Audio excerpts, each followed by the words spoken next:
Hello all. So I actually just got done reading this book, The Perks of Being a Wallflower. Got this from the library about 2 days ago, and I finished it in 2 days. I blasted through the book. It was an amazing book. I really enjoyed reading it. But there was one line in the book that really stuck in my head. I had to read it twice, and even after I finished the book, I still remembered it. And it's, we accept the love we think we deserve. I read that and I immediately thought, man, this is such a great quote, and it applies to not just, your close relationships, like loving relationships, but almost every relationship in your life. It comes down to the boundaries and the respect that you expect from the world and other people. In other words, this is about your self-esteem, your self-image. And what I want to talk about in this video is how you can actually get to a point where you accept more love because you think you deserve more love, if that makes sense. Essentially, I want to increase your self-esteem, your self-image. Now, I think it's important to first acknowledge that your self-image actually becomes a self-fulfilling prophecy. When you have a low self-image, like the book says, you tend to accept things that you think you deserve.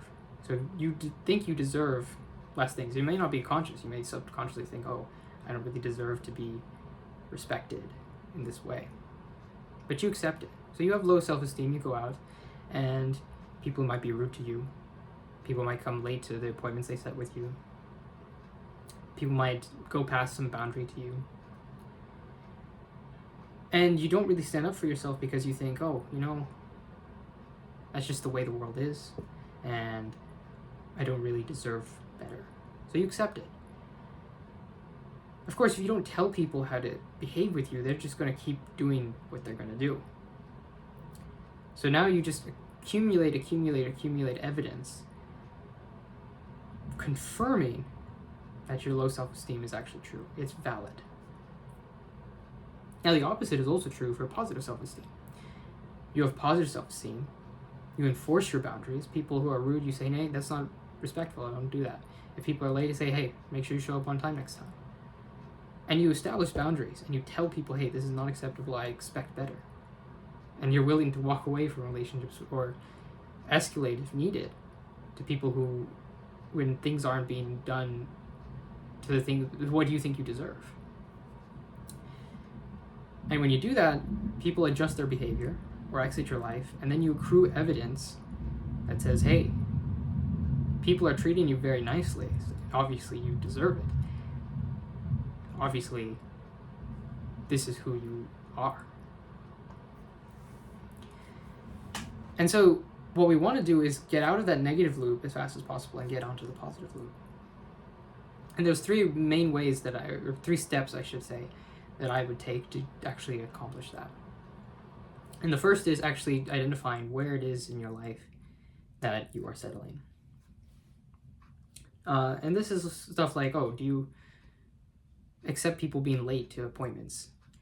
Do you, do you avoid asking for raises in your job? Or you accept coworkers or friends bad-mouthing you? Are you the type of person who apologizes even when you've done nothing wrong? Like, sorry is almost like a reflex to you. For me, I definitely was. The last one, sorry. I used to say sorry a lot, even when it wasn't my fault. And when you have that, once you've started identifying, then you can actually start doing things about it. That's the first step, identify. The next step is actually building up your tolerance for establishing boundaries. Like, if you're at a point where you're very low self-esteem and you're negative, you don't have that muscle yet of establishing boundaries. And honestly, we need to build that muscle, because when you get into closer relationships, close friendships, close romantic relationships, that's when it becomes even more important to establish boundaries, establish rules. And often those are the hardest ones. Like, if a stranger disrespects me, it's easy. Like, I don't care if I hurt their feelings. I can say, hey, that was not nice, don't do that. But when it's your close girlfriend, it's a little bit harder. You don't want to say something and make her upset. Even though you might have to, because that's part of accepting and creating the love that you deserve. And so this second part is starting with low stakes and building up to higher stakes. Right, I'll tell you something I just did just today, literally this morning. So I'd gotten my new gym membership and my new place that I've moved in here. And they have this kickoff session where you have a personal trainer actually work with you for a session, right? Normally it's like $100 or something bucks, but they were doing it for $10 for this kickoff session. I was like, oh yeah, sure, I'll do it. So I had my appointment was 7 o'clock today.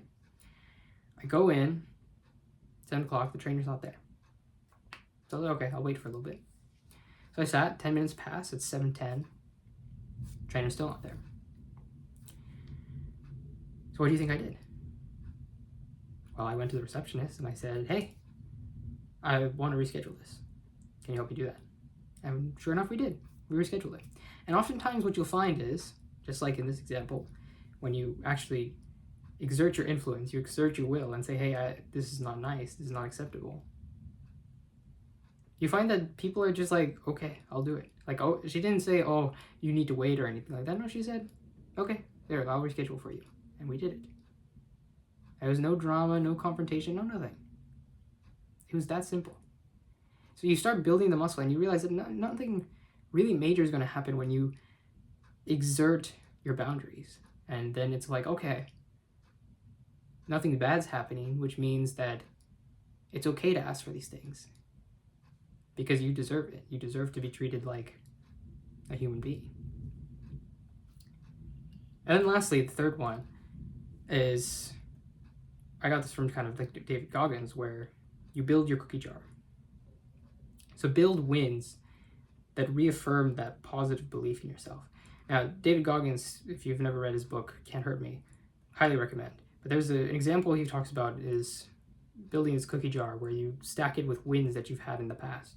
So whenever you're feeling down or unmotivated, you fill it up with, hey, these are the wins that I've had. In a self-esteem world, instead of wins or accomplishments, it's more like you fill it up with times where you felt respected and loved, where you exerted your boundaries. Or even if you didn't exert your boundaries, but you had experienced a relationship that was good. Like, I think the easiest way to avoid toxic relationships is to have a really good relationship with someone.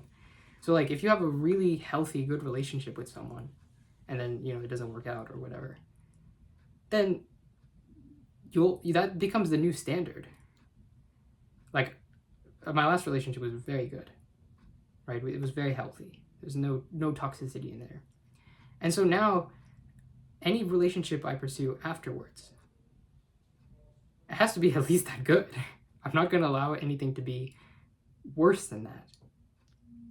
And so, accruing your cookie jar with good experiences where you've felt respected and when you felt loved, those are things that are worth putting in your cookie jar and putting in your memory and storing and say, hey, this becomes your new precedent. This becomes your new baseline for everything that you compare to.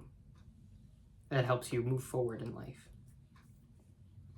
Anyway, those were the ideas I had for this video.